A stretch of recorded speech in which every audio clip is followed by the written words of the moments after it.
नमस्कार दोस्तों, kitchen with Gita में एक बार फिर आपका स्वागत है। आज हम बनाने जा रहे हैं मशरूम के पकोड़े। तो चलिए स्टार्ट करते हैं। कढ़ाई में तेल लेंगे। देखिए हमारा तेल गर्म हो गया है। अब हम इसमें देखिए हमारा ये बैटर है। इसमें मैं 1 कप बेसन, आधा कप मैदा, आधा कप चावल का आटा, 1 चम्मच अदरक लहसुन का पेस्ट, हल्दी पाउडर, मिर्ची पाउडर और स्वाद अनुसार नमक। इन सबको पानी डाल के अच्छे से मिक्स कर लें। बैटर में मशरूम डाल देंगे और इसे अच्छे से मिक्स कर देंगे और एक एक करके मशरूम हम कढ़ाई में डाल देंगे।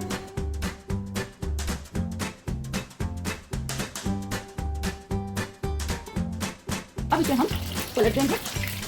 2 से 3 मिनट तक इसे पकाना है। ध्यान रखिए ये जले ना।